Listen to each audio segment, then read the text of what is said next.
What's up, everybody? It's Bryson Carter from the Journey Podcast. Just wanted to take a minute to clear up the fact that we are not professionals, and what you hear on this podcast is just opinions from people that really inspire me, and hopefully it'll bring the same amount of inspiration to you as well. But if you legit are struggling with depression or how you feel about yourself, please go see a professional. There are professionals out there that can help you, and we are not those professionals.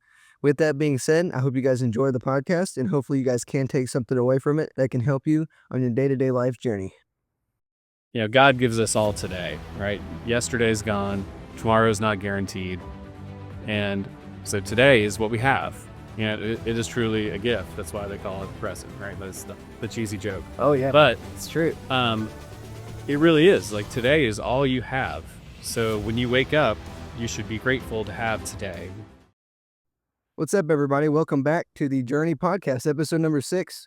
Today, I'm going to be interviewing a very inspirational person to me. He is a small group leader to the senior guys and is a role model for a lot of guys that go to Impact, including myself. And he's always had a lot of wise things to say in small group, and I'm excited to see what he has to say. And today, I'm interviewing Steve Allegreza. So how are you? I'm doing great. And that was quite an introduction.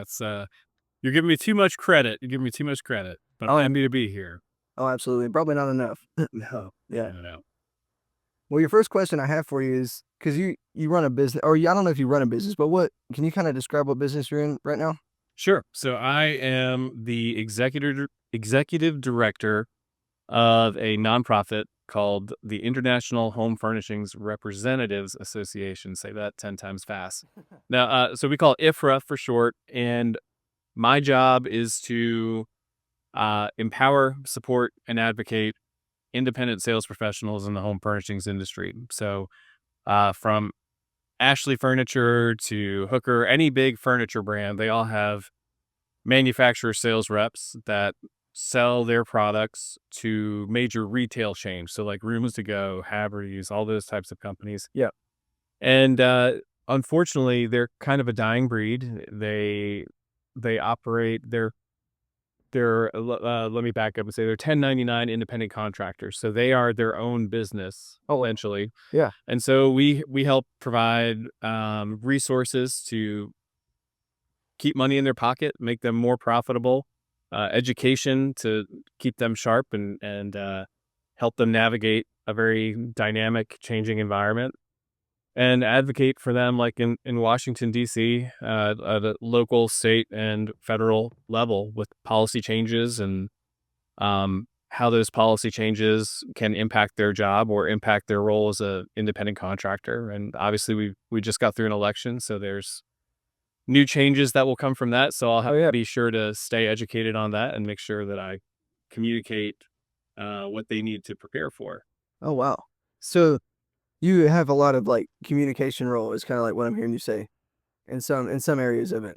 Certainly, yeah. And while I'm the executive director and kind of the top position as far as staff, I am employed by a board of directors.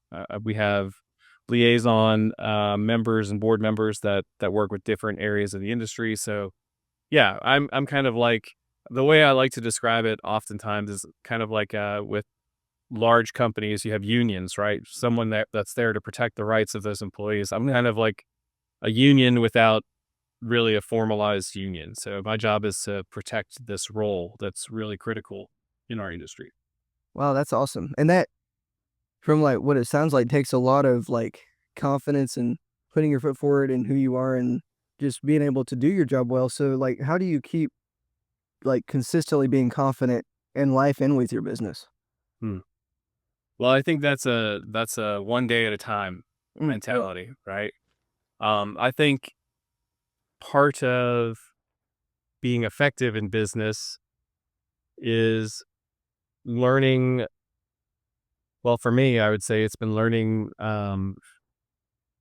consistently and knowing that what I knew a year ago may not apply to the scenario that's in front of me today. And knowing when well, let me back up and say, I don't always have confidence in what I say, how I say it. I'm by default kind of a reserved person. I've always struggled with confidence and being put in this role. I've struggled with imposter syndrome, right? Like, am I ready for this? Have I earned this? Am I the right person for this? Those are all the things and thoughts that creep in your mind. And the reality is, I've worked for this company for several years. I know it better than anybody. Um, and at the end of the day, I have earned that spot. Yeah. I am the authority. I don't even like saying that out loud because to me that makes me sound kind of cocky and arrogant, and that's not my intention. But you have to give yourself credit when credit is due. And the reality is, I know it in and out. Yeah. Absolutely. Now, you said imposter syndrome with this. Like, is there something that you like when you wake up in the morning and you face yourself in the mirror and there's that mindset that you have to set for yourself because you know that what you're going into, kind of if you kind of look at it as a battlefield, you're going into your job knowing that you got to understand that you were put there for a reason and that you know what you're doing. How would you overcome the imposter syndrome by just what you tell yourself and the mindset that you hold in the mornings? Yeah. So I think again, any good leader would tell you that if they go in if they go into any situation being 100% certain of their decision, of their thought process 100% of the time, I think they're full of it. No, but Absolutely. like a good leader, and well, first let me back up to answer your question. So I think I wake up every morning, um, and I have to be intentional about my thoughts, and I have to be intentional about my time in the morning. Um, to I try to start my days with some sort of, whether it's spoken or unspoken, words of affirmation. There are a lot of days I wake up and I'm like, my I'm getting older now. I'm about to turn 40, so I'm like, oh, my back hurts, or oh, I slept funny, or there's a dog on my face, and I'm like, gosh, how did I get here? Um, but instead, it's like, oh my gosh, I woke up. Today's a gift. Um, you know, I'm I'm in a home that I can afford, and I have the means to take care of a family that's here, and this dog that may be crushing my chest right now because it's 80 pounds, uh, loves me unconditionally. Like, so it's we have choices every day, whether it's at home, in business. I mean, that's all life is. It's a series of choices. And I think so much of um life is not just the decisions that we make, but it's the attitude that we have when we make those decisions. And then if we acknowledging when we make a good decision, and again, that kind of feeds back into the affirmations like, hey, you should be proud of this decision. You should be able to pat yourself on the back a little bit. And then the decisions that you look back on and say, okay, that might not have been my best move, but what did I learn from it? How can I use that moving forward? So I don't think there is ever a bad decision. There's a learning experience, but it doesn't necessarily have to be um like, oh, I screwed up. Yeah. It's okay. I that did not go the way I thought it would. But I think one thing I've learned in the role that I'm in now is that if I bought into and believed every negative thought that comes into my head about either, oh, I'm nervous that this might be the wrong move, or oh, I don't think I'm the right person for this, or I haven't earned a seat at this table, or am I qualified to speak to this leader over here? Um, then nothing would happen. Yeah. I would become stagnant. I'd be ineffective. I wouldn't be doing my job. So at some point, and I think this role that I've taken on, and I started this job this year, so January 1, Oh, wow. I was Yeah. kind of tossed into this role. The torch was passed on the main. Um, and so good or bad, all we can do, like any good, like the think of a general going into war. You can't predict every outcome. You can't know what's going to be behind every door, but you can be as prepared as you can. You can have the right attitude. You can motivate your people and encourage your people. and build a team, an environment based on trust. And you can do the very best you can day in, day out, um, rather than go into it and be like, oh, this is going to suck, you Yeah. know? So attitude does play into it. And I think, uh, having a strong attitude or a positive outlook, and then being open and willing to new ideas and being open to and receptive to feedback. Learning to listen was, uh, in order for me to influence others, I think I had to learn how to or be receptive to influence, Oh, if that absolutely. makes sense. Yeah, and I had a problem with that for a long time. I didn't wanna I tried so hard to be as perfect as possible that I set a standard for myself that I had to be perfect or else it wasn't good enough. And that was unhealthy. And I've tried to find a balance now because it's just not healthy at all. Like my dad would say something like, "Man, you should work on that." And it's like, I know I think I'm fine. But being able to, like you said, that's beautiful to be able to receive influence and give it is very powerful. Yeah, and look, I think I told you early on, I see a lot, of myself, or how I was at your age, in you. Like, I was very much like, I felt like I had to be a certain way to either, um to deserve the respect or the love of parents or my brothers or friends around me. And at some point, that that pressure became just unbearable, and I was just a nervous wreck all the time. And I think at the probably my senior year, at the same age that you are now, is about the time I figured out that it really doesn't matter that much, and Yeah. it's okay to let go and worry about what I need or what's important to me rather than everyone else. I mean, there's certainly, for your parents, you've got to be respectful. You've got, oh yeah, take care of all that. But, um, like, who I chose to be friends with back then stopped. It didn't matter anymore. I could be friends with this person over here and this girl over here, and they might be very different, but I didn't have to be defined by a certain clique or a certain friend group. Was I was interested in certain things that resonated with me that I wanted. Talking about influence, Yeah.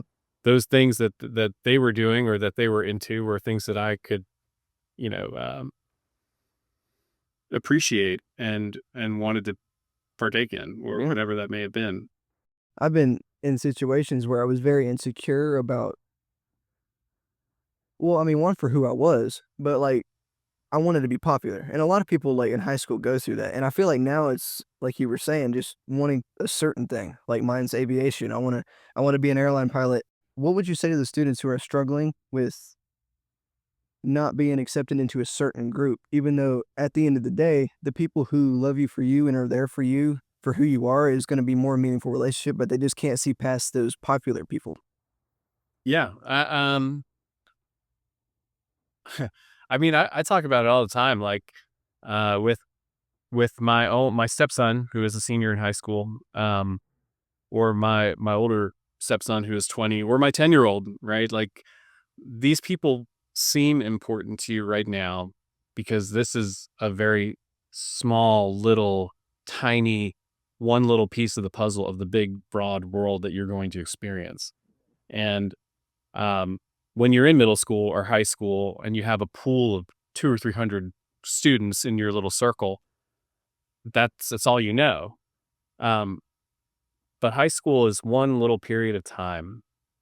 And as soon as you expand out, even if you go to a local community college, your pool of people goes from 2 or 300 to 2 or 3 thousand.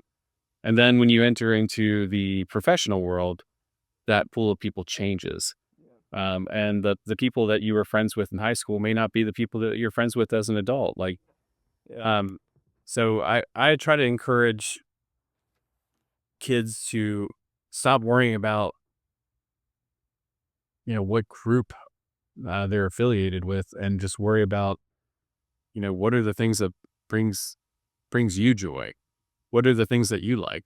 It's okay to be different. Like, my 20-year-old is the biggest goofball I know. He like loves collecting Pokemon cards at age 20. Like, that is not something you go into a bar at 21 next year and talk to girls and use that as their pickup line. Like, oh, what's your favorite Pokemon card? That's not going to go over well for him. No. But he found a young lady that loves Pokemon cards, and now they have this lovely relationship. So that there is someone for everyone, and you don't have to be what the quote unquote cool kids in school tell you you need to be, because that's BS. Yeah, absolutely. That is 100% false. And we all, I think, have been there. And I would say that doesn't go away when you go into college, or you go into the workforce, or you go into, I don't know, like, again, I'm like a boring 40-year-old guy with a neighborhood with an HOA. There's going to be cliques. There's going to be people that think you should always be like them. And the people I admire most in life are the oddballs, are the ones who are just unique, and they are totally comfortable in their own skin. Because the reality is, people aren't attracted to the cool crowd. They're attracted to people who are happy. Oh, They are attracted to people who are confident and, like, just comfortable in their own skin, and are warm and inviting. Not go into any little circle of, or like any little clique in high school, and tell me how invited you feel, or how comfortable you feel. oh, absolutely. Um, and if you're just willing to let go of that, there's so much freedom and joy in it. Yeah, and that's powerful. I know a lot of people who I don't I've always wondered, like, what defines, and this is not really a question because I don't know that anybody really has an answer, because I've always wondered what actually defines people as the oddballs. Because if God wanted us all to be the same, He would have made us all the same. And all right, yeah, I think that's it. There is no answer. There is no oddball. It's they seem odd Yeah, because they are not trying to conform to whatever society tells them is, the ideal, you know stereotypical 17-year-old in your case, or yeah, for 40-year-old in my case. Like, um if someone said to you, like, hey, define a middle-aged, an I don't know, middle class, middle-aged woman, I would think of, like, yoga pants, a Stanley Cup, like, there are several stereotypes. And for a dad, they would throw, oh, you need to have, like, the New Balance shoes. You got to have your little cargo shorts, and it becomes a meme almost, because, yeah, it's like, that is, I'm wearing a quarter zip flannel shirt, like, that's this, every dad or every guy my age probably wears the same thing. And so again, that goes back to the people I admire most are the people who think a little differently, and they think for themselves, not about, they're not worried about what other people are thinking. They're worried about what they think. They worry about, am I happy with this decision? Can I go to bed knowing that, God gives us all today, right? Yesterday's gone, tomorrow's not guaranteed. And so today is what we have. It is truly a gift. That's why they call it present, right? That's the cheesy joke. oh yeah, But it's true. it really is, like, today is all you have. So when you wake up, you should be grateful to have today. You should be grateful for the opportunity to take advantage and achieve all the things that you want to do today, whether it's something big or small. And at the end of the day, you want to be able to go to bed knowing that you achieved those goals. Or if you didn't, like, okay, well, what do I need to get to tomorrow? Assuming, God willing, I get there. Yeah, Um, absolutely. and I think people that, how much time have we all wasted worrying about someone or something else that really, like, my wife and I were having a conversation earlier today, and I know I'm rambling on here, but No, no, this is what's for. we were talking about this. She has a friend, who, uh, and I'll be happy to share, like, on your podcast here. But so I come from a family of uh, dysfunction, right? I have a mother who is a drug addict. I have a brother who is a recovering addict. And so, like, things like your environment, things like your upbringing, all that stuff. I think it's all generational, right? And so it's sometimes to me not surprising that I grew up and found another addict and married them because it was something that seemed comfortable, or you know, I've always been a fixer and a doer and kind of the rock for my family. So this person that was equally dysfunctional found a fixer and doer like me, and Wow. fell in love, and all that stuff. But she's also in recovery, but she works a program and goes every day. And in one of her meetings, she has a friend, and she said, like, there's a girl that somehow knows everybody else's business and it just consumes her. And yet half the other girls in this group don't even know her name, because she's so focused on everyone else and everything else around them that it literally has just consumed her world. And so rather than taking the time to get to know these people, all she can do is stress about what that person's wearing or what they're eating, what they said. And that's just not a life well lived. Yeah. Wow. Yeah, that's unhealthy. That really is. And I also want to, I acknowledge the internet still will, but acknowledge you for being, a lot of people, they tend to go the route of where their family is. And the man that you've become, and the business that you're in, and that you're a doer, like you said. You've made a life you should be really proud of that. And that's really awesome. Yeah. Well, and look, I knowing the topic of this podcast and just like mental health or um really like psychology. Well, so I think about this all the time. I'd love to get your take on it. So um I have three brothers. I'm one of four boys. Yeah. We're stair steppers, 2 to 3 years apart each. And we were all raised in the same home, all experienced the same things, good, bad, ugly, the trauma, it's all the same.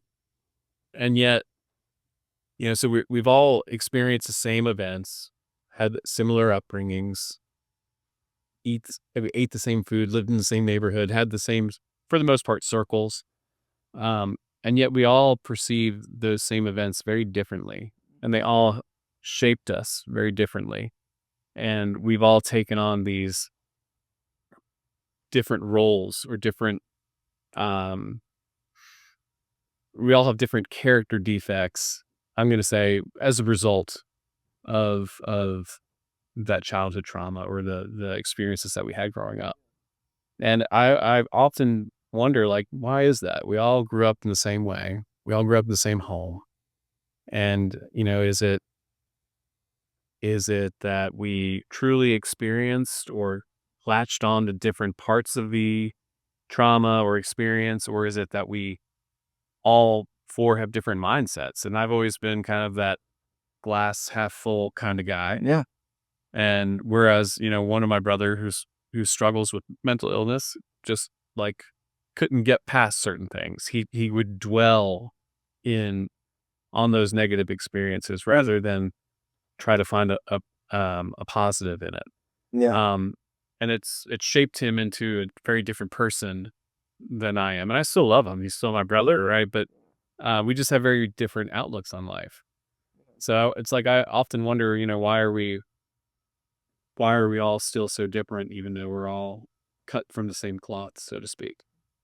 It is crazy, and I often wonder that as well. But I know a lot of, I'm not gonna say I know a lot of people. I know people of different mindsets. I know people who look at the world negatively and people who look at the world positively.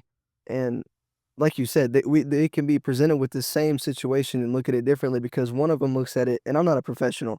This is just, I've tried to study this with podcasts and stuff, and what I've listened to, and who I've who've told me this. And it's really interesting because they say, and what I've gathered from this is that some people will look at it as an obstacle to become better with, and some people will look at it as a way of life. And like, that's who I'm set out to be, or this, I can become better from this. Mm. No, I agree with you. And I would add to that, like again, it sort of helps it all depends on like what someone's mindset is. Like some people are very um task oriented. Some people are very, like I need a goal to hit. And Yeah. or some people like my older brother and I'll be again first to admit I used to hate it. So when he was in recovery, he would just say, "Oh man, I'm just going with flow, living for today." Never I wouldn't make a plan. Couldn't tell me like what he was doing this weekend because he didn't know. He just had to focus on that day and just like making it through that day. And part of me like I don't know, I was very resentful of him for a long time for that mindset. But Yeah. it's we all need different things and see things through different lenses. Yeah, So for sure. And like with different lenses, what is your like motivation? Everybody's motivation and mindset. Like what do you strive for? Your mindset and motivation, or positive mindset, growth mindset. yeah, I probably and I tried to not read your questions because I wanted to go into it and just go like right off the cuff. The first thing that came to mind is just like the every day is a new opportunity. Yeah. Um and I'm not like I'll tell you a million things that I'm not rather than like but two things that I am, like that's kind of my personality. But I like to think that one, my motivation is like you guys, right? Like coming to this group, like you guys are a big motivation for me and having the opportunity to just be around you guys and mentor you or just be present, show you that Yeah. like there are um adults out there other than your parents that want to lift you up, want to see you succeed. So I'm very big on like I would love to be able to empower the next generation or help someone um achieve their goals. Or like why I signed up here was, I did have a kind of a crappy childhood and there were some things that if I could help someone else avoid that or get through that or show them that there can be a light at the end of the tunnel and it doesn't have to like some of these things are temporary and that they are going to help you be the best version of you, then and I wanted to jump on that. I mean, obviously my family motivates me. My my stepchildren motivate me, but what I think I've had to learn, and it probably took me way too long to learn, is that it what am I doing for me? Like, am I proud of myself? Am I pleased with what I see in the mirror? And if I'm not, or if there's things that I want to improve, it's not dwelling on it, but rather like, what can I do to make this a little bit better? And it doesn't have to be all at once. I'm a big, um, what do they say? It's progress, not Yeah. perfection. Progress, not perfection. And I had a boss tell me, because I think when I was in my 20s and started working as I was an e-commerce sales rep in furniture. So I used to sell to Wayfair and Amazon and Overstock and all like in my world, those were like top dogs. Yeah. So I was thrown into that pretty early on. And so I thought I was kind of hot stuff. Yeah, back then. Yeah. And I thought I deserved a seat at the table. And yeah, I had a boss who is much smarter than me. He was like, it's sometimes when you're really close to something, it's really hard to see the progress that you make. But I think 3 years from now, 5 years from now, when you have a chance to look back, you're going to say, "Oh my gosh, look how far I've come." Um, Yeah. so it's I think what motivates me is like, okay, here's what I have today. What can I do to make the most of it? Because again, today is a gift, and Yeah. I think some people could say I've had like again, been through a lot. I've been to the hospital way too many times for other people that I or been to too many funerals that I shouldn't have had to go to and things like that. But those experiences have made me so grateful for just life. and it's the love of fate, like we're all on a path, Yeah. and whether it's good or bad, just loving the journey, um, has been the biggest thing that I think has changed the way I look at things. It's not so much, um, it's like we're all sort of we've got a front row seat to the movie that is our life, our journey, and Yeah. we should be proud of it, whether it's good or bad, or whether we had it rained today and it sucked, someone rear-ended me, um, or I hit a grand slam, or I scored a goal in my hockey game, or something silly like that. Like you take the good and the bad, and you appreciate it the same. Yeah. And I'm a strong believer in the journey being just as important or if not more important than the actual what you get at the end. I mean, this is the journey to a positive growth mindset. It's what you set out to do. That's beautiful. And I know, I mean, it's crazy to think because 'cause we're sitting here right now talking, and there's someone out there right now who's had something bad happen to them, like, right as we're sitting here right now. And right now, most like, they can't see why it would happen to them or why God would put them through that. But I feel like years down the road, like, I don't know if you're familiar with the rapper Dax. He's a not really well known, but in one of his songs, he was talking about his pain and how in the future, and I'm paraphrasing obviously, but in the future, how it could be someone else's healing. Yeah. And it, like you were saying, sometimes you're like, I guess your own. If you were to see other people go through struggles, it helps you appreciate life, and then your own struggles helping somebody else. I feel like people were not only put through things to not only just hurt, like to test them, but to maybe help somebody later down the road. Yeah. I would say that was something that I was fortunate enough, whether I wanted it or not, like to learn kind of early on, like probably when I was about, a teenager, maybe a young adult, is that, um, being willing to be a little vulnerable and be honest and share my experiences, or like, uh and I don't even know how much of that story I share with you. Like when I was 16, I did some really stupid stuff and got in trouble. And but I did those things at the same time that uh my dad was ill. My mother she was going through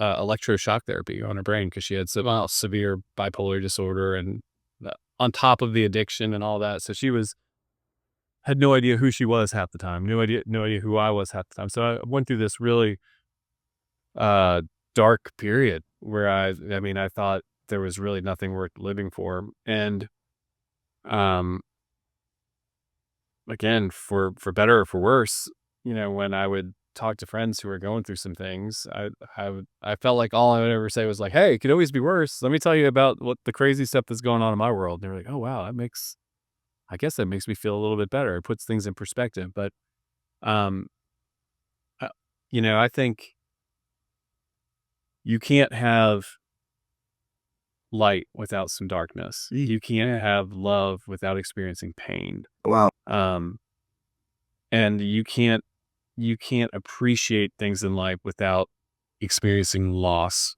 or being hurt, or I mean, that's why it's like, when you love someone, um I don't know, maybe you've been there before. You get into a relationship and you tell someone you love them for the first time, and then 2 months later you get dumped. It's like you were on, experiencing the highest high, and then all of a sudden, boom, it's like gut punch, and it's the lowest low. But you love the journey, and you learn from it, and you know you're going to grow from it. And like that's the biggest thing that I would remind kids your age of, is that, like, some of these things that you're experiencing, they are, if you're willing to be receptive, and you're willing to listen, or just kind of like, um put things in perspective, or look at things through a different lens, like we just talked about. Yeah, like, there is some good in this. There is God threw this at you for a reason, put this in front of you for a reason. Again, it's that love of fate. Like, what is the lesson in this? What am I supposed to learn from this? And, there's that dark time when I was a kid, it really, for as much as it sucked, I'm so grateful for it. It was like the defining thing that helped make me who I am today and probably softened my heart to so many people or made me so willing to give my time or um, help someone in need, because it really, it changed who I was or the path that I was on, which was not a good one. Yeah. And it really, I was served a big old slice of humble pie, and it brought things back into focus. So sometimes you do need that gut punch to uh to come back to reality a little bit and help bring you to where you're supposed to be. I'm sorry that you had to go through some of that stuff, but to see, No, I'm not. So yeah, I mean, it's awesome to see who you are today, and I mean, it sucks to get that gut punch. It's and I have a hard time being like, yeah, I went through a tough spot. I mean, last year I did, but there's always somebody that's going through it worse than I am, which is why I always try to, well, just be positive all the time because like I am very blessed with the life that I have, but there's been moments like mental health moments for me, I think, where it was just like I just remember thinking it was like I think I was done feeling bad about myself, and that was kind of just a gut punch for me to just kind of just go full swing at this. But like with your situation, it was a lot. It was a lot darker for you. What would you say to people who are in dark spots right now that can't see the light? um I would say do yourself a favor and don't go through it alone. Um I mean, I think we're all so guilty. Well, one, we're all victim to our own mind and the intrusive thoughts that come into our head, right? Like, I don't know what the statistics are, but I think it's like 100 to 1 intrusive thoughts versus like positive affirmations that we tell ourselves each day. I don't know. I don't know the exact math on that one, but you know, it's really easy to isolate. Yeah. It's really easy to close off from the rest of the world and to not talk to anybody about what's on your heart and what's on your mind. And I think if you're willing to be a little vulnerable, you'll find out that most people, whether it's someone in your circle of friends, your peer group, a parent, they've either been there or they're currently there. And the biggest, most helpful thing that I've done as an adult, again, it took me until my 30s to, because again, I'm a little slow. Okay, all right, I'm a little slow. I'm not the brightest bulb in the bunch here, but um, I do learn just slower than I would like because it's I have to step out of my comfort zone. I have to um get out of my own head. But once I do, there's so much freedom in that, because it like the two things that I learned probably in the last 5 years is one, it's okay to um, be vulnerable and to talk to someone like a counselor or um, I still speak to I call from church here. He doesn't. I don't even think he actually preaches at the church anymore. But he was kind of a spiritual counselor for me for my wife. Um, you've got to have some. You've got to have an outlet. You've Yeah. got to have someone to talk to. And the second thing I did, like again for me, I carried this burden for almost 40 years of like almost a victim mentality because I had all these people in my life that were addicts, and I found a support group. I found a program, just like there's AA for alcoholics or NA for drug addicts. There's support groups that are like they call it Al-Anon or Nar-Anon, and it's for the families of people that are going through those crises. And so I have a group of probably 20 people that come from all different walks of life. Some that could be my grandparents, some that could be my kid, but we all have this common issue and face this common fear. We all have the same challenges, but we all go through it together.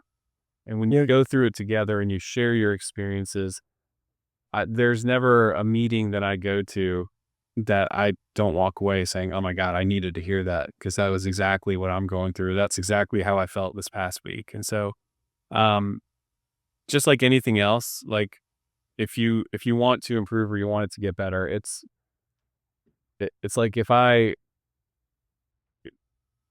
you get out what you put in. Um, you have to make it a priority. And so if if you want to be a pilot, what do you have to do? You got to go to your ground school. You've got to take all your courses. You've got to log. I don't even know how many hours it is now. Like it's certainly for the hours, right? Of flight time in order to get your private or to get your first cross country logged. And then after that, you got to do your instrument rating. And then you got to get 200 and some odd hours to get your commercial ticket. And then you can start flying and making some money. Long Uh, journey. Right, so it is a journey, and if you just do it once a week, it's probably not gonna go well, or you'll probably suffer with it. So at some point, you have to decide, like, "Hey, I don't wanna live like this anymore. I need," and it has to be for you. Yeah. Um, and I think that was the biggest realization for me is, like, at some point, I had to stop worrying 'cause I invested a lot of time, a lot of effort in other people's feelings and other people's needs, right? And I neglected my own for such a long time. Um, and what ends up happening is you get tired, burnt out, resentful, frustrated, and it's destructive. So at some point, you have to start taking care of yourself. When you have to find your outlet, you have to find people that you can um, speak openly and freely what's on your mind. Yeah. That will support you unconditionally. Absolutely. Um, you've got to have that, or you'll go crazy. Hmm. Absolutely. I appreciate your time. I don't want to keep you for too much longer because I know it's getting late, but and I know this is for both men and women with being open and being very, I'm kind of blanking on words, but being very open about what's going on. But I feel like for men too, with the society, what they put on them, like you got to be really strong and you can't show your emotions. And how would you suggest to men who are struggling with actually opening up to people because of that? Um, that's a great question. That's I think everyone struggles with it. It looks different for everybody, right? Because we all have our own insecurities, we all have our own fears and frustrations, anger, guilt, whatever it is. We all carry something. Um, so like there are different things that work for different people, but Yeah. I think if um find somebody, talk to somebody. You don't have to carry it. And there are a lot of men out there that, yeah, I've seen it enough in business, especially in like the furniture industry, that I'm gonna say something like it's probably not PC for your podcast, but a lot of alcohol, Yeah. a lot of drinking and parties and stuff that I have to attend whether I want to or not. And I'm not a big drinker for the obvious reasons discussed earlier, but um the biggest, toughest guys in the room are the ones that, you give them a drink or two and then all of a sudden they're crying or they're lashing out at people. Yeah. They clearly have some unresolved anger or pain or something that they've dealt with. We all do. Yeah. Um, and again, I think it's when you're willing to shed those layers of machismo, whatever you want to call it, or just if you're willing to tear down those walls, um, again, it's like I look at people like my father. My father is like old school Italian, thinks he's the godfather.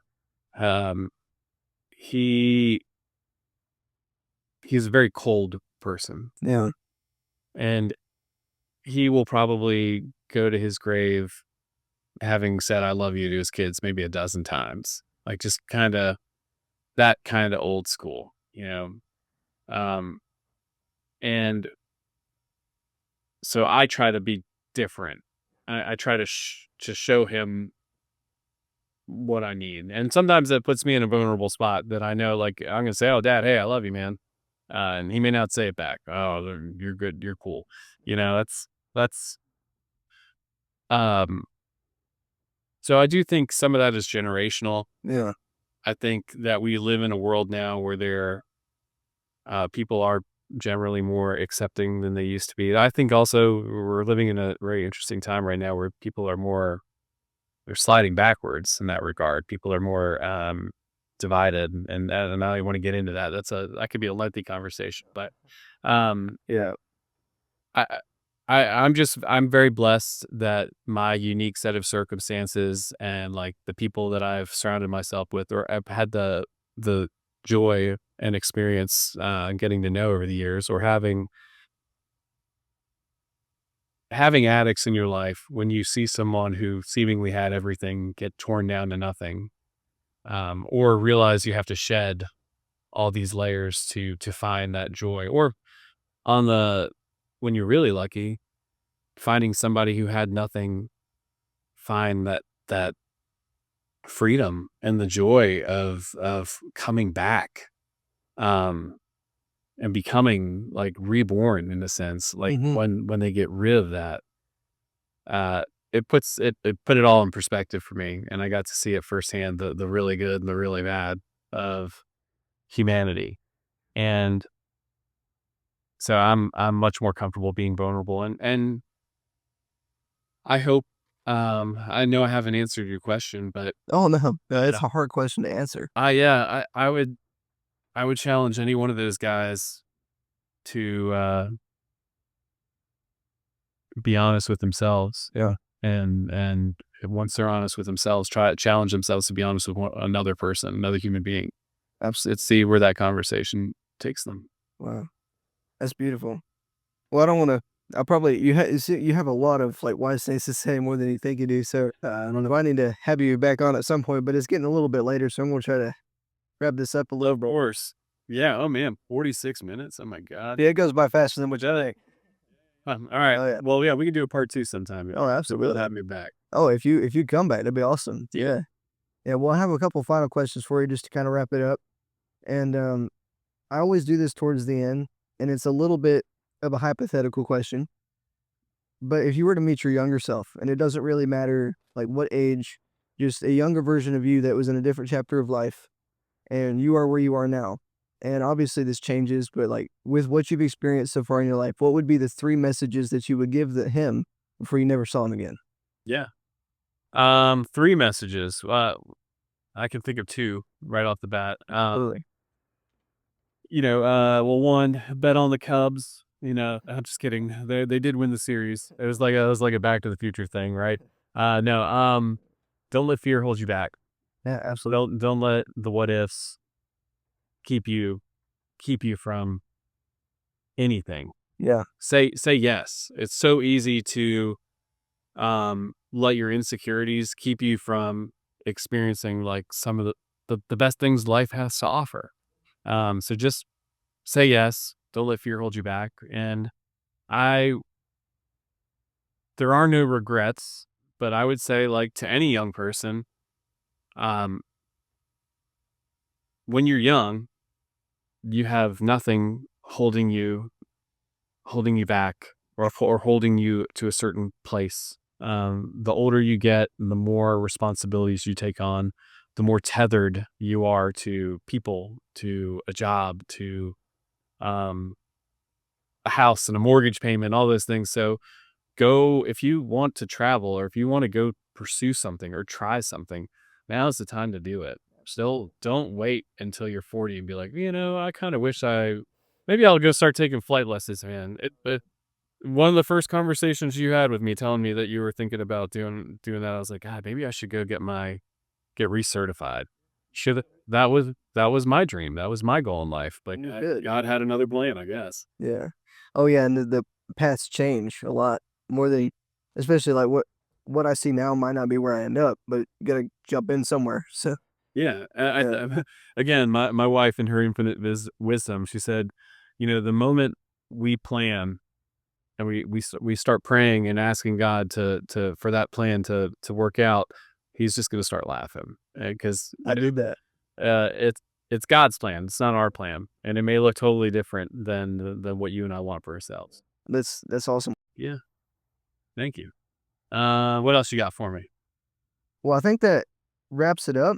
I did want to acknowledge you though for how far you've come and for the ability to open up to like your dad when he might not give it back to you and just to other people and to us.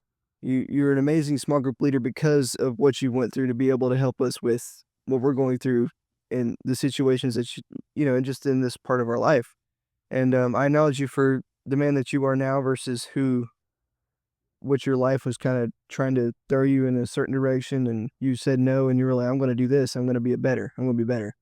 And that's really awesome. And thank you for being an awesome group leader. You really inspired a lot of us and is a great role model for a lot of us, especially guys who don't really have that role model figure. Oh no, thank you for the acknowledgement. It means a lot, especially coming from you, because you are setting a very high bar here, setting the high standard for the next generation. So it restores some hope in humanity. Well, I measured that. I don't know, but I get, like we talked about tonight, I get just as much, if not more, out of this than y'all do. You guys are why I'm here. So I'm forever grateful for you guys. And I can't wait to see where life takes all of you and how I can continue to be a part of that journey with you. That's awesome. Well, thank you. And thank you for coming on. I really enjoyed having you. And yeah, that was really awesome. Yeah, thank you for having me. Absolutely. Well, guys, I'm going to bring you guys your quote of the week. And the quote of the week this week is, life is like riding a bicycle. To keep your balance, you must keep moving. And that's by Albert Einstein. Just remember to beat yourself and to be yourself. I'll see you guys next time.